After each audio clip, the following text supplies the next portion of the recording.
Hola, buenas tardes. Soy Miriam Galaz de Espasa y estamos en la presentación virtual a través de Corte Inglés de la nueva novela de Carmen Posadas, La leyenda de la peregrina. Carmen, buenas tardes. ¿Cómo estás? ¿Qué tal? Bueno, encantada de verte, aunque sea de lejos, aunque sea virtual, pero me hace mucha ilusión verte, Miriam. Sí, a mí también, la verdad. Esta ha sido también, esta es la tercera novela, la cuarta novela en la que trabajamos contigo en Espasa y es la primera que hemos tenido y esperemos que la última en estas circunstancias tan atípicas y un poco tremendas. Hemos conseguido sacar adelante el trabajo en unas circunstancias un poco difíciles, porque has escrito buena parte de la novela cuando estábamos en plena pandemia, ¿verdad, Carmen? Sí, pero fíjate que es verdad que esto ha sido una tragedia para todos y hay gente que ha perdido personas queridas y yo incluso también. Pero para un escritor, primero, el confinamiento no es ningún castigo, al contrario, necesitamos pasar muchas horas solos y además sin interrupciones de ningún tipo.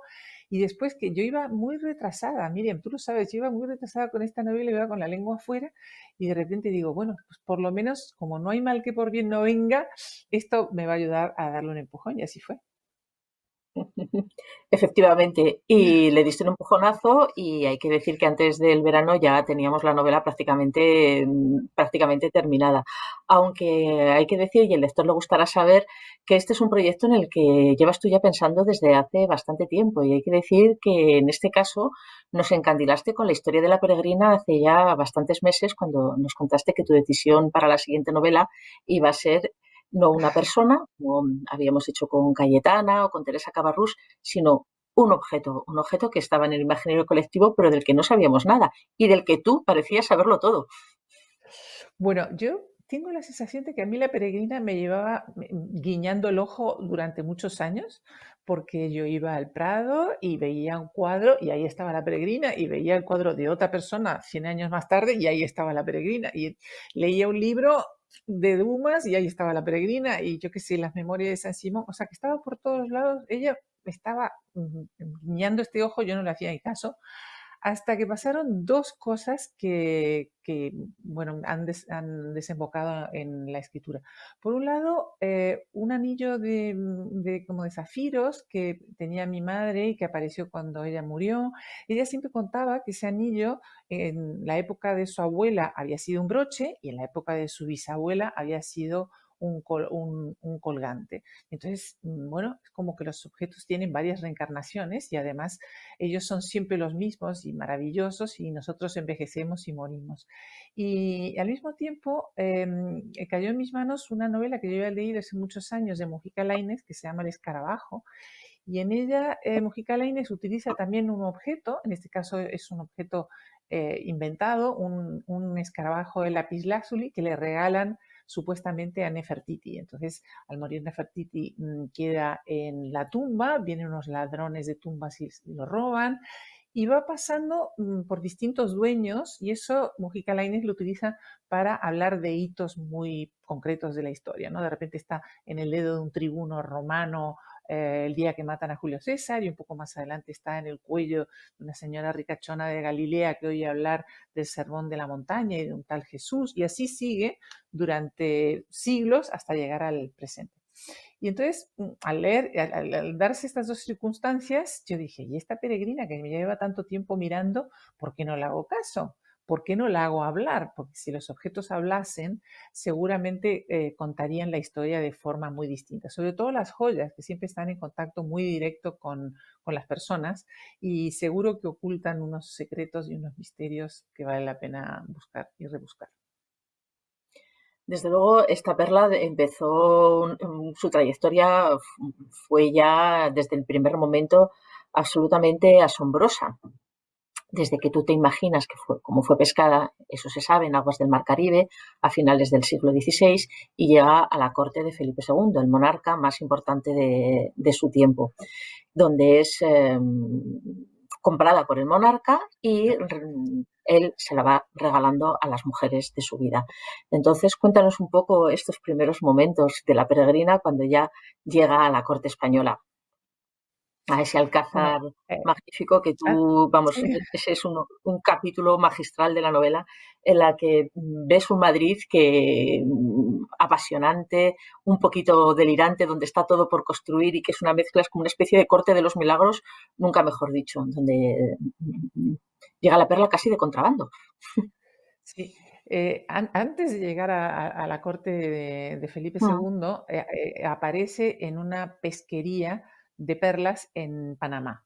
En unas circunstancias muy trágicas, porque, bueno, era espantosa las condiciones de vida de los esclavos que se dedicaban a pescar perlas, ¿no? Les hacían hacerse sumergirse 30, 40 veces al día. Bueno, ya te puedes imaginar con el látigo maltratándolos. Muchos de ellos morían por estas inversiones tan reiteradas. Pero había un pequeño dato redentor en todo eso, y es que cuando un esclavo lograba pescar una perla muy extraordinaria, con ello podía comprar su libertad.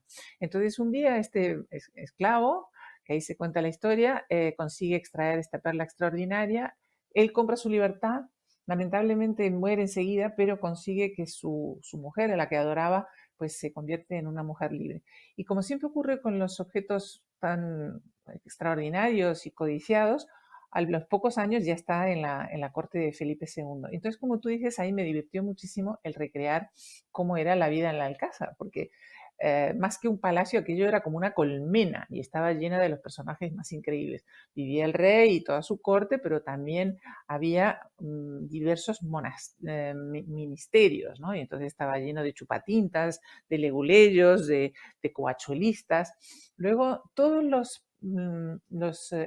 oficios que te puedes imaginar también tenían su sede en el Alcázar y vivían ahí, o sea, desde el taxidermista al que fabricaba pócimas, me da igual, al fumista, al carpintero, o sea, que aquello era una especie de mundo en sí mismo lleno de intrigas y de situaciones increíbles. Entonces, me divirtió mucho crear esa situación. Yo lo que quise hacer con este libro es buscar para cada una de las encarnaciones, entre comillas, de la peregrina, quiere decir sus distintas vidas, un personaje tangencial que de alguna manera encarnase lo que era esa época. Y entonces, en la época de Felipe II, elijo un vendedor de sanguijuelas, porque en aquella época, claro, la medicina era una cosa terrorífica, o sea, si no te morías de una infección, pues te morías de otra cosa seguro, pero de infección casi todo el mundo, porque para que te hagas una idea, por ejemplo, para parar las hemorragias se utilizaban unas pinzas hechas con pico de cuervo. Bueno, entonces me divirtió mucho el seguir los pasos de este vendedor de sanguijuelas, porque se podía meter por todos los lugares del Alcázar, incluso las estancias más privadas de los reyes, y se cuenta la historia de la peregrina desde su punto de vista. Y luego, en otras épocas, voy cogiendo distintos personajes que también encarnan un poco los valores o la situación de la época. En Felipe III es una monja que oculta un terrible pecado. Ella está purgando esta pena en un convento. Un poco más adelante ya estoy en la época de Felipe IV y entonces utilizo un personaje de las Meninas. Algunos son personajes inventados y otros son reales. Por ejemplo, el personaje de las Meninas existió y se llama Nicolásito Pertusato y es un niñito que aparece en el cuadro de las Meninas, en el lado derecho, y tú dices, qué niño tan guapo, qué estupendo, debe tener 6, 7 años. Bueno, pues Nicolásito Pertusato era un señor y tenía 21 años, era un enano, pero era un enano perfecto. Sí, hay que decir que Manuel Mujica Lainez en El Escarabajo hace que su joya viaje a través de muchos lugares.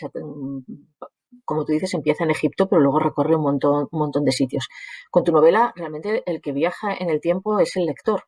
O sea, tú nos metes de cabeza primero, como dices, en esa pesquería donde empieza la leyenda, que tú te inventas un poco de la peregrina, esa especie de maldición que la va a acompañar a lo largo de todas sus poseedoras, y luego en la corte de los Austrias.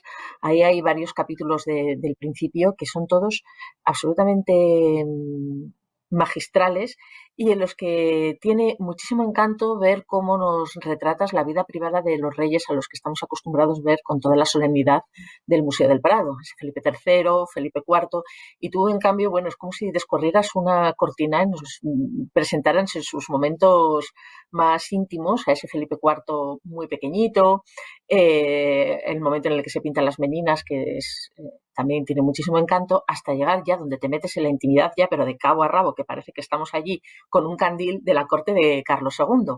Cuando Carlos II el hechizado, cuando fue la poseedora de la perla, su primera esposa, María Luisa de Orleans. Entonces, bueno, nos haces un repaso de este matrimonio real muy, muy interesante. Además, contado a través de los ojos de una extranjera. Cuéntanos. ¿Quieres que hable de Carlos De II? Carlos II, ¿Sí? sí, un poco. Bueno, bueno, Carlos II, primero hay que decir que es producto de una consanguinidad absolutamente salvaje, porque los reyes de España se casaban sucesivamente con mujeres de la Casa de Austria, que eran sus primas, eran sus contraprimas. O sea, para que te hagas una idea, Carlos II, todos sus abuelos eran primos entre sí, él era cuñado de su propia hermana, o sea, un incesto, para entendernos. Y sale este pobre niño que es completamente contrahecho.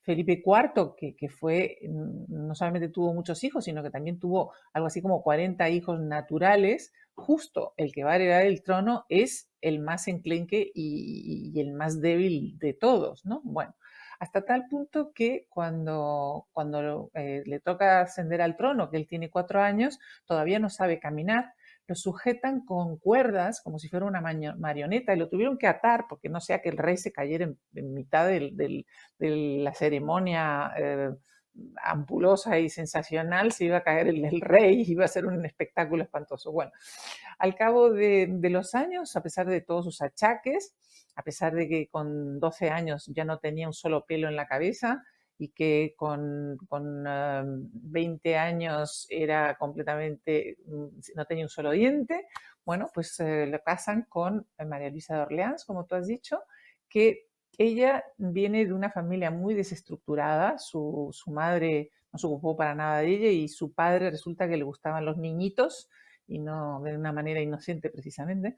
Bueno, entonces llega a la corte española con una enorme presión, porque claro, todo el mundo quiere que tenga un bebé para que haya un sucesor, porque ya se sabe que este rey no va a durar mucho y se va a extinguir la dinastía y España va a entrar en unos conflictos y unas guerras, como en efecto así ocurrió. Bueno, entonces llega pobre María Luisa Orleans con toda su mejor voluntad y intenta quedarse embarazada. Bueno, las perrerías que le hacen a la pobre, empezando por unas tentativas del embajador francés para hacer unos conjuros y se quedaba, por ejemplo, con las sábanas en las que habían yacido la pareja por las noches para intentar hacer lo que podíamos hacer una inseminación artificial. Imagínate lo que sería en aquella época, que por supuesto no funcionó, pero también ocurría que en esa corte en la que todavía la Inquisición funcionaba y mataban a todo el mundo que era sospechoso de tener tratos con el diablo y estas cosas, la corte estaba llena de brujos que por supuesto no los quemaban, más bien todo lo contrario, sino que estaban a las órdenes del rey. Y uno de los conjuros que hicieron para ver si conseguían quedar embarazada es a la segunda mujer de Carlos II, porque hay que decir que esta pobre María Luisa de Orleans se murió enseguida sin tener bebés, se trajeron otra, también una vez más de Austria, o sea, seguimos con la consanguinidad. Y entonces uno de estos brujos le dijo, mire Majestad, la única manera que usted tenga descendencia es que vengan aquí todos sus antepasados y usted tenga una ceremonia de reencuentro con sus antepasados. Entonces dice Carlos II, ahora con mis antepasados están todos muertos. Ah, pero vamos a aprovechar porque como los están llevando todos al Escorial para enterrarlos ahí, vamos a desenterrar sus cadáveres y los vamos a poner aquí en una sala y su majestad y la reina, los dos se van a poner desnudos, van a rezar y vamos a conseguir que se quede embarazada. Esto que parece una mentira enorme es la pura verdad. Esto sucedió, que por supuesto no tuvo ningún efecto práctico porque Carlos II murió sin tener hijos. Desde luego, vamos, la historia te lo ha puesto francamente, no sé si o muy fácil o muy difícil, porque contar esto sin que parezca un absoluto despropósito está al alcance de muy pocos y tú sales muy, muy airosa de este relato. Que desde luego de Carlos II algo nos sonaba, alguna historia nos habían contado, pero donde realmente nos quedamos con la boca abierta también es con esa otra corte de Felipe V en la que parece que, bueno, que llegan los Borbones, que esto se estructura de otra manera, que son gente francesa, mucho más elegante, mucho más refinada, en fin, y que ya vamos a olvidarnos de todas estas salvajadas de la decadencia de los Austria. Y para nada, llega el rey Felipe Sí, V y el lector se queda otra vez diciendo, esto a mí, esto en mi libro de historia no estaba, todas estas cosas de Felipe V, el primer rey ilustrado de España.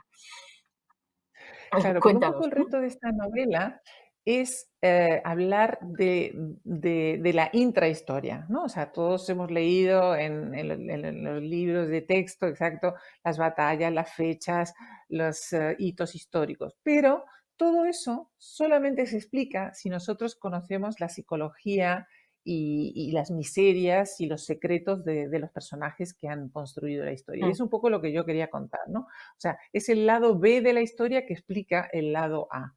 Y no se entendería nada de lo que pasa en España en la época de los Borbones si no decimos que Felipe V, que es el primer rey Borbón, estaba loco como una cabra. O sea, del Lo nivel puede dar.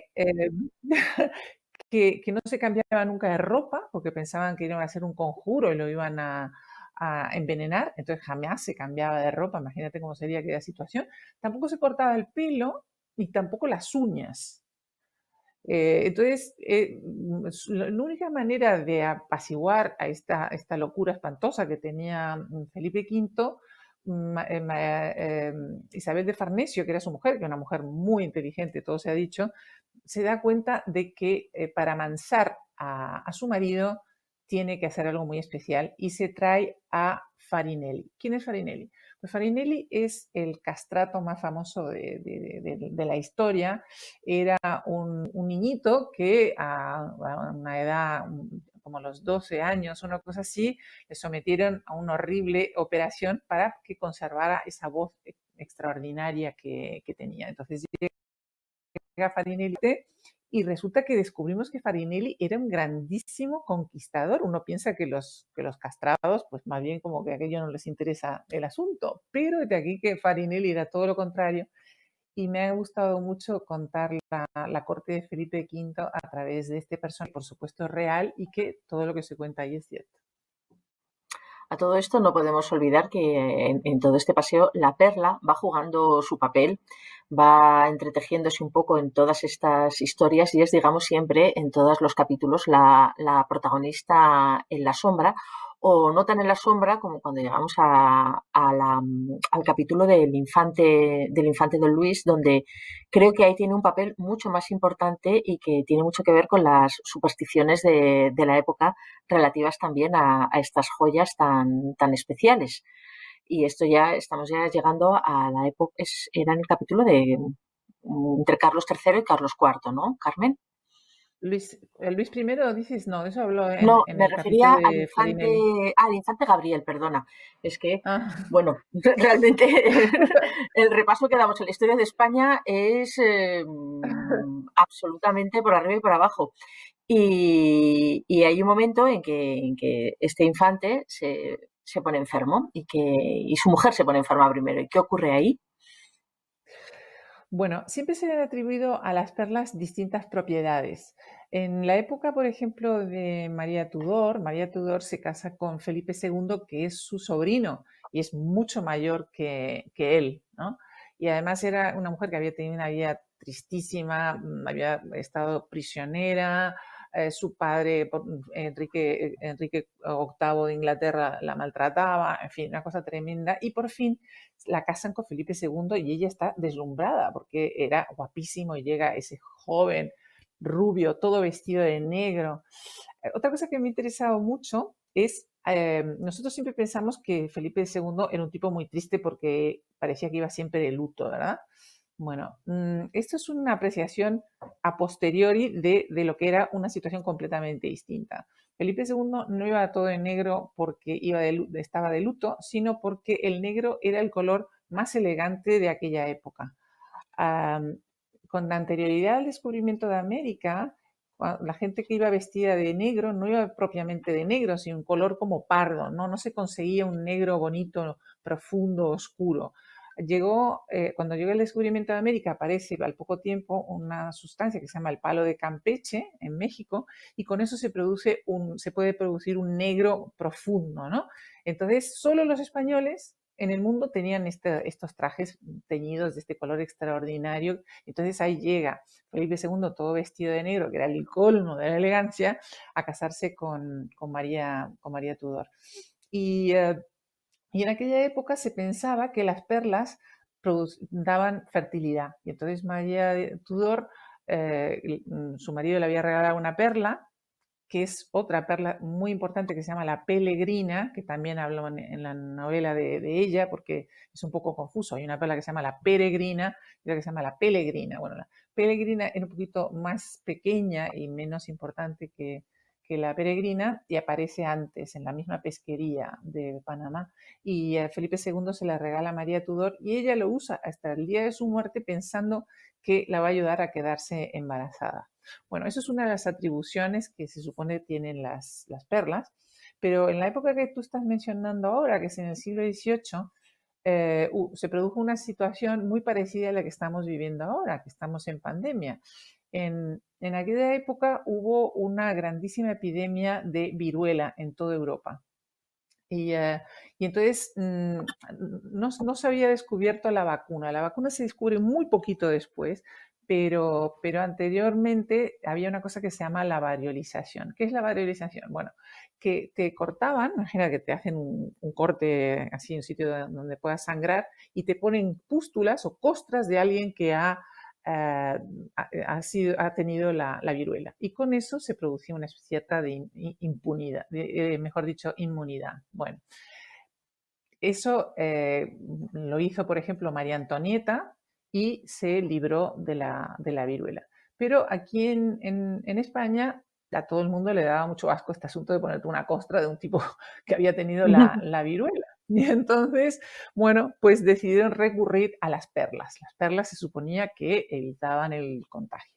Y María Elisa de Parma, que era la que tenía la perla en ese momento, iba con la peregrina a todos lados. Y en este caso parece ser que sí funcionó y que ella no contrajo la enfermedad. No pasó lo mismo con su cuñado, Gabriel de Borbón, que era el hermano pequeño de Carlos IV.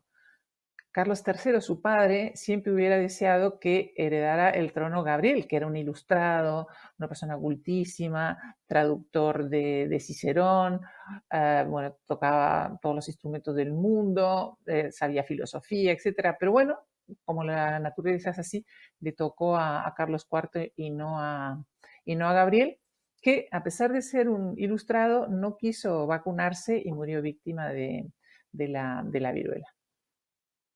Sí, hay que decir que el siglo XVIII es un siglo muy transitado en tus novelas. Lo conoces del derecho y del revés. Ya lo vimos en La Cita Roja, la historia de la Revolución Francesa, que vas de la mano de Teresa Cabarrús.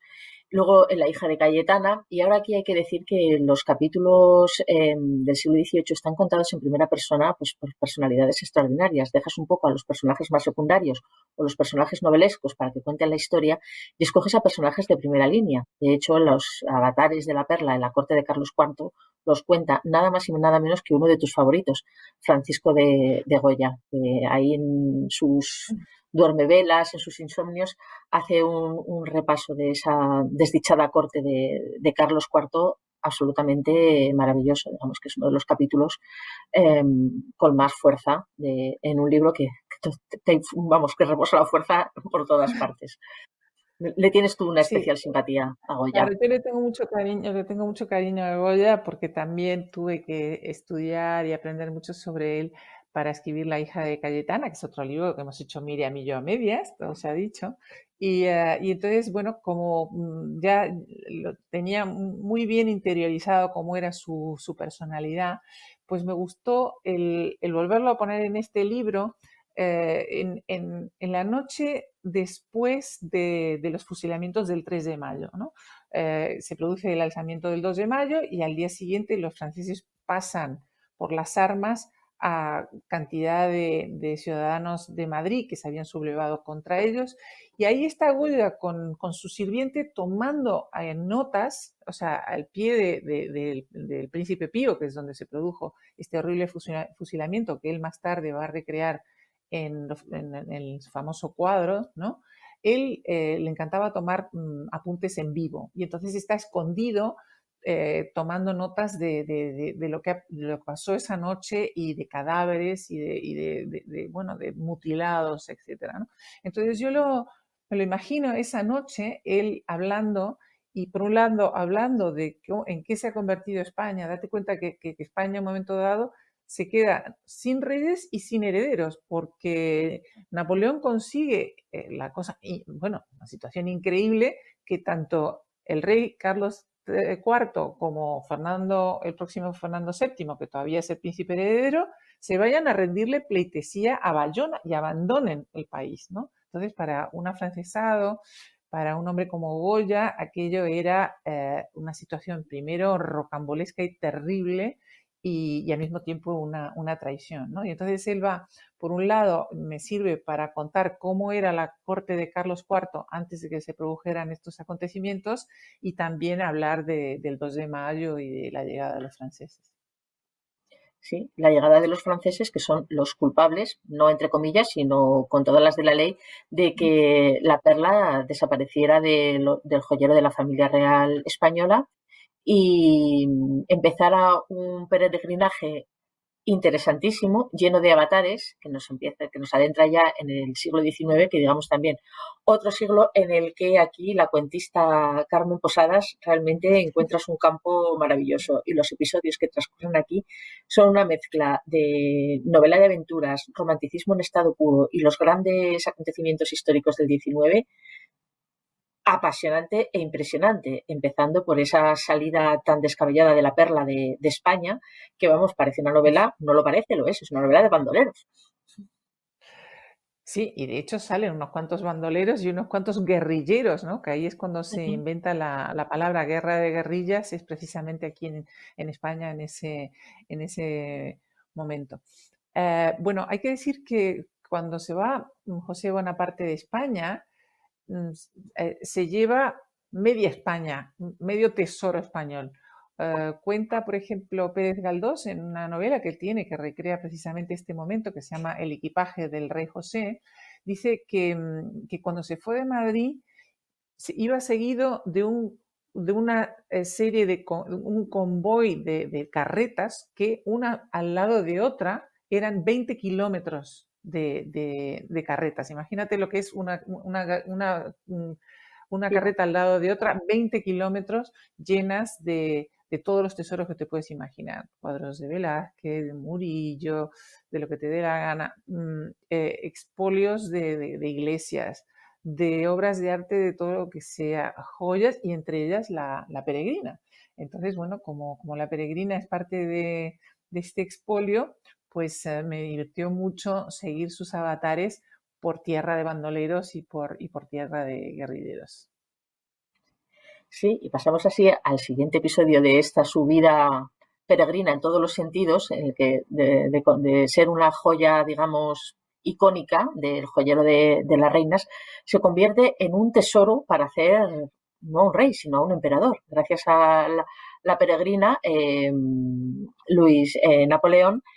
Napoleón III llega, lo tuvo un poco más fácil para llegar al trono de Francia.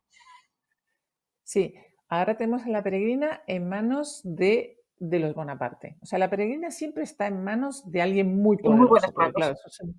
claro, sí, sí está en las mejores manos, porque claro, es un elemento que despierta tanta codicia y tanta pasión que siempre lo quiere tener la gente más importante. Entonces, ¿quién es la persona más importante del mundo en esa época? Napoleón Bonaparte, ¿verdad? Bueno, pues en este caso se la lleva José Bonaparte y al morir él, la deja en testamento a su sobrino, que es Luis Napoleón, que más tarde se convertirá en emperador de Francia. Eh, Previo a convertirse en emperador de Francia, él fue presidente de Francia y para eso necesitaba financiar su carrera política. Y lo hace vendiendo la peregrina, justamente. O sea, que si él se convierte en emperador es gracias a la peregrina. Gracias a la peregrina y a otra historia de amor que es completamente desconocida. Si nosotros pensamos en el personaje de Napoleón III, siempre se nos ocurre Eugenia de Montijo, ¿verdad? Porque es, claro, es una historia tan romántica y todo aquello de por dónde se va a sus aposentos y ella que contesta, se entra por la vicaría y cosas por el estilo. Sin embargo, Napoleón III nunca se hubiera convertido en el personaje que es si no fuera por otra mujer absolutamente desconocida y que a mí me ha encantado rescatar del olvido, y se llama Harriet Howard. Harriet Howard era la hija de un zapatero que era guapísima, primero se hace actriz y luego dos hombres muy ricos la hacen su heredera, con lo cual ella tenía muchísimo dinero y de repente se enamora de Luis Napoleón. Inverosímilmente, debo decir, porque Napoleón III era feísimo. O sea, si Napoleón I era feo, ya Napoleón III era horrendo, porque era igual de paticorto y culibajo que él, pero encima muy antipático. Bueno, pero a pesar de todo, Harriet se enamora de él y es una mujer tan ingeniosa y tan inteligente que no lo voy a contar, pero la cantidad de trucos ahora los llamaríamos trucos de marketing, porque es que es marketing del siglo XXI, pero puesto en el siglo XIX hasta conseguir que Napoleón III se convierta en emperador. Y se convierte en emperador, ¿y qué hace con Harriet? Bueno, tendrán que leer la novela para saber. Sí. Desde luego sabremos lo que ocurre con Harriet y también sabremos la carambola que lleva a la Perla a otro de los lugares clave en la historia contemporánea, que es la Rusia del final del imperio de los zares. Y en nada más y ni nada menos, ¿en manos de quién acaba la peregrina, Carmen? Bueno, aquí hay que explicar que vamos a retomar la historia de la Pelegrina con L, que es esa otra perla que le regaló Ujú. Felipe II a María Tudor. Bueno, que es una perla un poquito menos importante que la Peregrina, que es muy confuso. Una se llama Peregrina y otra Pelegrina con L. Vale, muy bien. Hay un momento dado en que coinciden las dos perlas y es en Inglaterra. Cuando vende la perla Napoleón III, la compra un duque, que se llama Lord Hamilton, que se lo regala a su mujer, que es una mujer muy descuidada, porque por dos veces pierde la peregrina en Buckingham Palace. Y entonces ahí se producen situaciones bastante chuscas, porque resulta que la reina Victoria, que era la íntima amiga de esta Lady Hamilton, cree en los espíritus. Ella adoraba a su marido murió prematuramente, y entonces se introduce en el mundo del espiritismo y a cada rato está haciendo ouijas para hablar con su marido. Y también creía en los duendes, entonces había decidido que la peregrina se la habían llevado los duendes de palacio, entonces hay toda una escena sobre eso. Pero la perla que sale y la que acaba en manos del asesino de Rasputín es la Pelegrina con L. Bueno, la hemos dejado en el lecho mortuorio de María Tudor. Cuando ella se muere, la reina Isabel de Inglaterra se la devuelve a Felipe II, está en el joyero real hasta la época de Felipe IV, que se lo regala a su hija cuando ésta se casa con el rey Sol, cuando se casa con Luis XIV. Entonces, sigue en el joyero real francés, la tiene María Antonieta. Cuando viene la Revolución Francesa, bueno, María Antonieta se va al cadalso y la perla desaparece. Y vuelve a reaparecer años más tarde en el joyero de Zenaida Yusupov, que era la mujer más guapa y más rica de de Rusia justo antes de la revolución. Y esta señora, que tiene esa perla maravillosa, tiene un hijo que es Yusupov, el asesino de Rasputín, y entonces eso a mí me da la posibilidad de contar cómo fue verdaderamente el asesinato de Rasputín, que Yusupov lo contó de una manera, pero ahora, gracias a que se han desclasificado papeles de los servicios secretos ingleses, que se suelen desclasificar al cabo de 50, de 75 y de 100 años de ocurrido un hecho, se sabe que no fue exactamente así y que ahí estaban los ingleses moviendo los hilos detrás de Yusupov. Desde luego, a medida que van pasando los años y nos vamos acercando al siglo XX, la Peregrina y su hermana pequeña, la Peregrina, engrandecen su leyenda y también entran en momentos misteriosos, pero siempre son un objeto de deseo y vuelven a serlo para nuestra reina, Victoria Eugenia de Battenberg, la mujer de Alfonso XIII, que ella también estaba un poco obsesionada con esta joya. ¿No es así, Carmen? Bueno, sí, a ver, Alfonso XIII, al enterarse, al nacer su primer hijo y darse cuenta que es hemofílico, él estaba enamoradísimo de su mujer y automáticamente deja de estarlo al ver que ha tenido un hijo hemofílico y que es una tragedia para la Casa Real Española. Y entonces ahí empieza a tener un amante tras otro, tras otro, tras otro. Cada vez que tenía un amante, él le daba un cargo de conciencia y le regalaba una joya impresionante a su mujer. Bueno, por lo menos tenía ese detalle, ¿verdad? Que otros ni siquiera tienen ese detalle. Bueno, entonces yo no sé qué pecado terrible tendría que purgar en 1914 que decide que le va a regalar la perla peregrina. ¿Por qué? Bueno, porque acaba de recibir una carta en la que un joyero inglés le dice, ha muerto Lady Hamilton y la peregrina está a la venta. Si a usted le interesa, yo sé que es una piedra muy emblemática, una joya muy emblemática de la corona española y se la ofrezco. Pero Alfonso XIII piensa que es muy cara y entonces decide comprar otra y decirle a su mujer que era la peregrina. Entonces le regala esta perla, que es otra completamente distinta, bastante más gordita y redonda y no se parece nada ni a la peregrina ni a la pelegrina. Se la regala a Victoria Eugenia y ella durante toda su vida piensa que tiene la peregrina, hasta que un día, al cabo de los años, en 1969, cuando ella está a punto de morir, un día abre el periódico en Suiza, donde está exiliada, y ve que sale a la venta la peregrina. Y dice, ¿cómo es posible si la peregrina la tengo yo? Sigue leyendo la noticia y entonces ahí explica por qué esa perla es auténticamente la peregrina, porque no está taladrada. Las perlas cuando están taladradas pierden mucho valor, entonces ella mira en su joyero y la que ella suponía que era la peregrina está taladrada. Entonces dice, bueno, mi marido me ha engañado una vez más.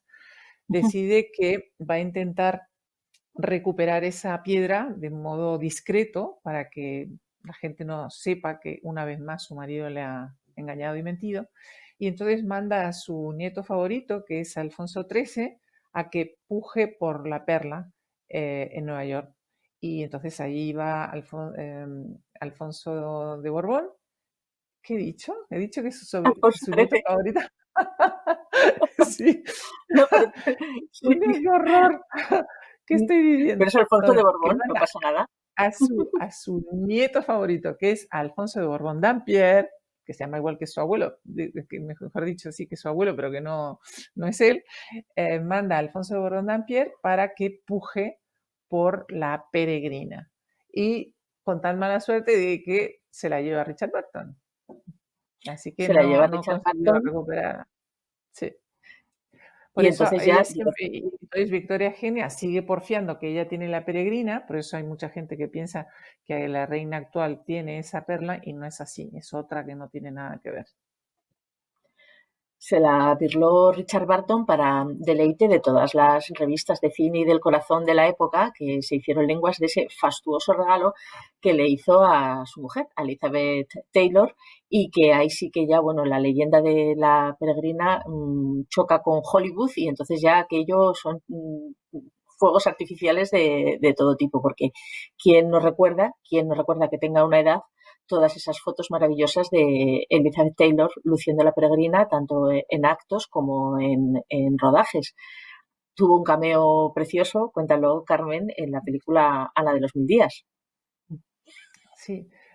Bueno, hay que recordar a la gente más joven que a lo mejor no conoce este dato, que la historia de amor de Richard Burton con Elizabeth Taylor fue, o sea, era un clamor, no se hablaba de otra cosa, porque además habían rodado juntos Cleopatra y se habían enamorado, y ella estaba casada con otro, y él estaba casado con otra, pero a pesar de todo el amor triunfó y se convirtieron en marido y mujer, y poco tiempo más tarde él le regala la peregrina para sellar este amor de novela, ¿no?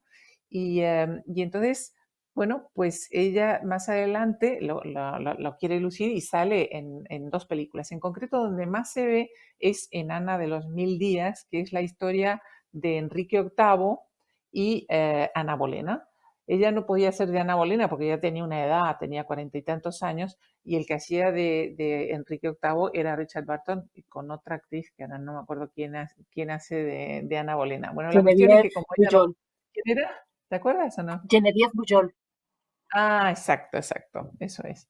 Bueno, entonces como ella no puede hacer el papel principal, hace un cameo y se convierte en una de las damas de la corte y sale guapísima con la peregrina al cuello. Mm. Desde luego, como te digo, esas fotos son míticas y efectivamente son las que han hecho que la peregrina esté en el imaginario colectivo de muchísimos espectadores y lectores como símbolo, ¿no? Pues de esa grandísima historia de amor. Hasta que pues Elizabeth Taylor tuvo que deshacerse de ella. Yo no sé si fue poco antes o poco después de su muerte cuando la perla volvió a subastarse. Sí, no, ella la conserva hasta su muerte y son sus herederos los que deciden venderla junto con la enorme colección de joyas que tenía, porque Elizabeth Taylor llegó a reunir las joyas más increíbles. Tenía la peregrina, pero también tenía un diamante que era todavía más grande que la peregrina, una cosa como así, que, Mm. que su anterior dueña, que era una de esas ricas americanas, lo tenía guardado en una caja, nunca se lo puso porque dijo, bueno, es que un día voy a acabar en una cuneta como salga yo con este pedrusco, ¿no? Y tenía otras piedras notables y famosas, todas llenas de leyendas y de historias, ¿no? Ella siempre quiso escribir la historia de sus joyas, pero se dio cuenta de que algunas joyas tenían una historia apasionante como la peregrina y otras, como este diamante que era como un pedrusco, pues no tenían ninguna historia, porque siempre habían estado guardadas en una caja fuerte, porque nadie se atrevía a usarlas. Entonces, a mí me divirtió mucho el convertirme en la negra de Elizabeth Taylor y contar la historia como a ella le hubiera gustado que se contaran, porque ella pensó un momento dado escribir la historia de la peregrina y al final no se atrevió. Sí, y a partir de ahí, digamos que se produce la gran incógnita de dónde está ahora la peregrina, quién es su afortunado dueño y si volverán nuestros ojos a verla como, bueno, o nos tendremos que conformar con los recuerdos de los paseos que se daba con ella Elizabeth Taylor.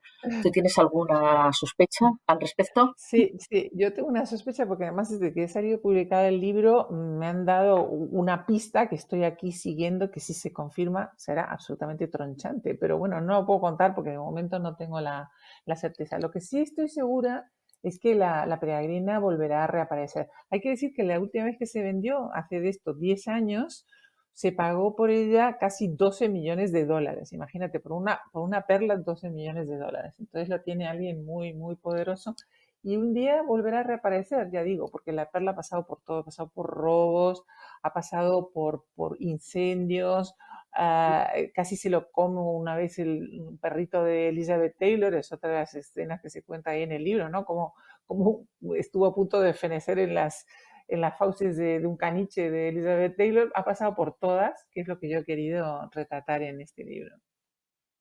Desde luego, un libro que se disfruta desde la primera página, que es entretenidísimo y que creo que, bueno, que va a ser una de las lecturas de las Navidades porque va a gustar muchísimo y además está un poco en línea, lo comentábamos Carmen, con este interés que tiene ahora la gente por conocer también un poco la vida íntima, la psicología, los avatares, digamos, más emocionales de los grandes personajes, ¿no? Yo ya te veo como una guionista de un The Crown a la española, empezando por Felipe II y en adelante, porque desde luego conocimiento Claro. del asunto y imaginación y valor no te faltan. Bueno, yo lo que quiero aclarar es que en este libro he procurado ceñirme lo más posible a la historia, porque como lectora de novelas históricas siempre me pregunto, ¿qué será verdad y qué se estará inventando el lector? Y como no me gusta que me cuenten cuentos chinos, yo tampoco los cuento. O sea que todas las historias que las que hemos hablado ahora son, bueno, nada, el 5% de todas las que salen en el libro, que son multitud, eh, ocurrieron y están documentadas y yo lo único que he hecho es, bueno, poner imaginación, por ejemplo, en los diálogos, pero si no fue exactamente esas palabras las que se dijeron, fue algo muy similar, porque todo estaba basado en documentos y en cartas y tratando de ser lo más fiel, como te digo, a la historia siempre.